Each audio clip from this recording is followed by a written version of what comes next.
There's not much to do when all I can is thinking about you. Not doing well, don't know where you are. Hello everyone, আসসালামু আলাইকুম। Welcome back to my channel. সবাই কেমন আছেন? আশা করছি আমার সকল ভিউয়ার্সরা, ভাইয়ের আপুরা যে যেখানে আছেন ভালো আছেন, সুস্থ আছেন। নতুন একটা ভিডিও নিয়ে হাজির হয়ে গেলাম। আশা করছি ভালো লাগবে। অবশ্যই ভিডিওটা শেষ পর্যন্ত দেখবেন। ফ্রাইডের ব্লগ, ঘুম থেকে উঠে ফ্রেশ হয়ে দেন কিচেনে চলে আসছি। প্রতিদিন যে সকালের রুটিন থাকে সেগুলোই হচ্ছে করে নিচ্ছি। সকালে এই যে নাস্তা বানিয়ে নিচ্ছি। ওই সাইডে চুলার সাথে চা বসিয়ে দিয়েছি। এদিকে হচ্ছে আমি রুটিগুলো ছেঁকে নিচ্ছিলাম, মানে ভেজে নিচ্ছিলাম তেল দিয়েই। যেহেতু আমরা ফ্যামিলিতে লোক বেশি, তো প্রতিদিনের রুটি দেখা যায় প্রতিদিনই বানাতে হয়।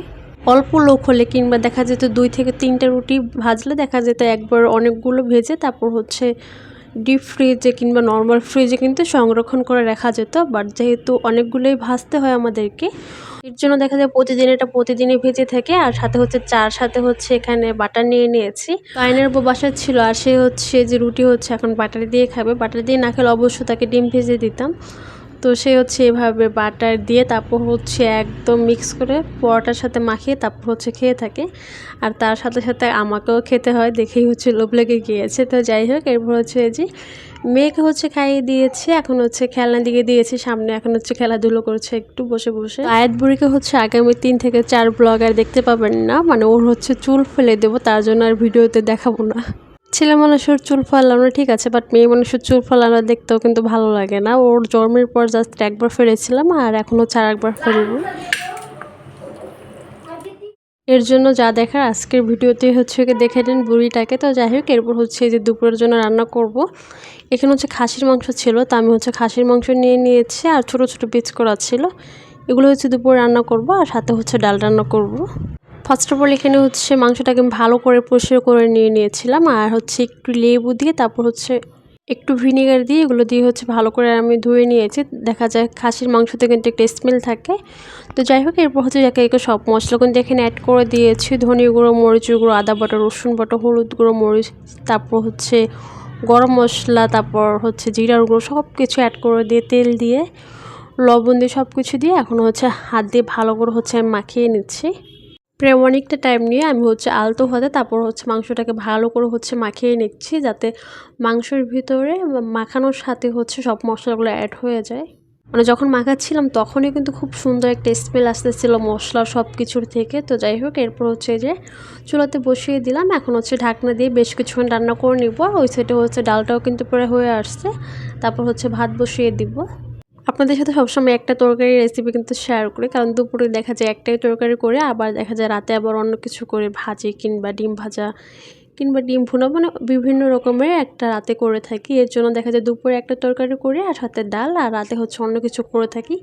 এর জন্য রাতেরটা খুব বেশি আর শেয়ার করি না আপনাদের সাথে। এর সবসময় কিন্তু একটাই জাস্ট দুপুরে রান্নাটা আপনাদের সাথে শেয়ার করে আর সকালে হালকা পাতলা নাস্তা শেয়ার করি। পুরো সারাদিনে ভিডিও করতে গেলেও ভিডিওটা কিন্তু অনেকটা বড় হয়ে যাবে আর আপনারা কিন্তু দেখতেও চাবেন না। তো যাই হোক, এরপর হচ্ছে যে মাংসটা কিন্তু কষানো হয়ে গিয়েছে। এরপর হচ্ছে ঝোলের জন্য পানি অ্যাড করে দিলাম। এই ঝোলটা একদম টানিয়ে শুকিয়ে ফেলবো, মানে একদম মাখা মাখা টাইপের হয়ে আসলে তারপর হচ্ছে নামিয়ে নেব। এরকমের একটা কালার চলে আসছে।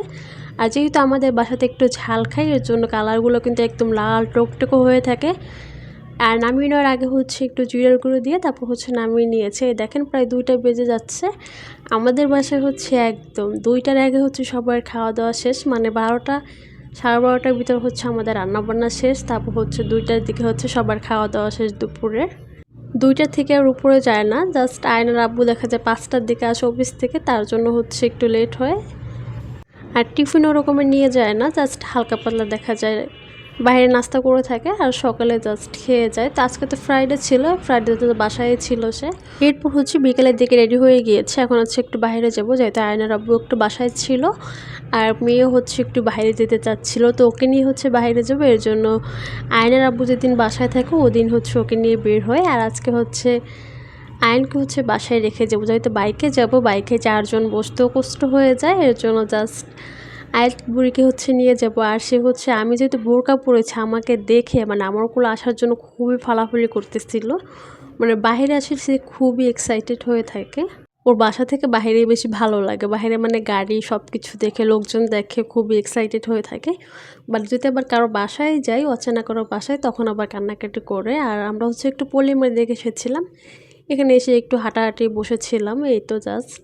আমরা এখন যে রোডে দাঁড়িয়ে আছি এই রোডে হচ্ছে আয়নের আগের স্কুল ছিল। আগে কিন্তু প্রতিদিন আমার এখানে আসতে হতো। তোকে যেহেতু এখন বাসার কাছেই হচ্ছে শিফট করেছি, এখন খুব বেশি একটা আশা হয় না, যে মাঝে মাঝে এসি। তো এখানে হচ্ছে ভ্যান গাড়িতে যে বিভিন্ন রকমের সিরামিক্সের আইটেম ছিল, আমার বাসায় যে সিরামিক্সের জিনিসগুলো দেখেন প্রায়গুলো কিন্তু ভ্যান গাড়ি থেকে কেনা। আর প্রায়টা আমি হচ্ছে নতুন কী কী কালেক্ট আছে ওগুলো হচ্ছে দেখি, তো পছন্দ হলে কিনে নেই, না হলে তো নেই। তো আমি হচ্ছে মগ খুঁজতেছিলাম চা কফি খাওয়ার জন্য, যেহেতু সকাল বিকেল দুই বেলাতে চা খাওয়া হয়, বাট পছন্দের মতো ভাবে চা কফির কাপ কিংবা মগ বলেন না কেন কোনোটাই পাইনি। এরপর একটু ঘোরাঘুরি করে এখানে দেখলাম চিকেন হচ্ছে চানাচুর, এটা খেতে আমার কাছে বেশ ভালোই লাগে, তো হচ্ছে 10 টাকা নিয়ে নিলাম চানাচুর খেতে খেতে। তারপর হচ্ছে আবার একটু তালতলার দিকে যাব, তালতলা গিয়ে হচ্ছে 99 শপ থেকে টুকিটাকি কেনাকাটা করেছি। তো সেগুলোই চলেন আপনাদের সাথে একটু শেয়ার করি। মানে বাইরে গেলে নিজের জন্য আগে কেনাকাটা করতে ইচ্ছে করতো, নিজের ড্রেস, তারপর হচ্ছে শুজ, ব্যাগ, এগুলো নিজের জন্য আগে কেনাকাটা করতে বেশ ভালোই লাগতো। বাট এখন হচ্ছে টাকা জমিয়ে হচ্ছে সংসারের জন্য কেনাকাটা করতে ইচ্ছা করে, এখন আর নিজের জন্য ওরকমের কিছুই কেনাকাটা করতে ইচ্ছা করে না। এটাই হয়তো বয়সের সাথে সাথে আস্তে আস্তে সাংসারিক হয়ে যাওয়া। আগে নিজের জন্য কেনাকাটা করতে ভালো লাগতো, এখন হচ্ছে সংসারের জন্য হাবিজাবি এগুলো কিনতেই ভালো লাগে। তো ফার্স্ট অফ অল হচ্ছে একটা এখানে যে কয়েন প্লান্ট নিয়েছিলাম, 130 টাকা প্রাইস নিয়েছিল। আর সাথে হচ্ছে একটা গ্লাস জার নিয়েছি, এটা হচ্ছে এয়ারটাইট ছিল। তো এটা আগেও একটা নিয়েছিলাম আর এবারও একটা এনেছি। কিচেনে সাজিয়ে রাখলে কিন্তু অনেক কিছু রাখলে কিন্তু দেখতে বেশ ভালো লাগবে বাহির থেকে। তো জারটার প্রাইস নিয়েছে 250 টাকা। আর এই প্লেটটা আমার কাছে দেখে বেশ ভালোই লাগলো, আমার ডিজাইনটা বেশ ভালো লেগেছে। প্রিন্টটা আসলে এই টাইপের প্রিন্ট আমাদের ইউজ করা ঠিক না, তারপরও যেহেতু ডিজাইনটা ভালো লেগেছে এর জন্য নিয়ে আসলাম সাজিয়ে রাখার জন্য। তো যখনই বাইরে যাব তখনই কিছু না কিছু কিনতেই হবে, চোখে পড়লেই হয়েছে, যেটা ভালো লাগে ওটাই হচ্ছে কিনে নিয়ে আসি। আমার হাজব্যান্ডের কাছে অবশ্যই এগুলো খুব একটা ভালো লাগে না, মানে যেটা প্রয়োজন সেটা কিনবো ঠিক আছে, বাট অপ্রয়োজনে যে কেনাকাটা করি মাঝে মাঝে ওগুলো তার খুব একটা পছন্দ না, তারপরও কিনেই থাকি। তো ঠিক আছে, আজকের মধ্যে ভিডিওটা এখানে শেষ করে দিচ্ছি। সব ভালো থাকবেন, সুস্থ থাকবেন, আল্লাহ হাফেজ, আসসালামু আলাইকুম অ্যান্ড থ্যাংকস ফর ওয়াচিং।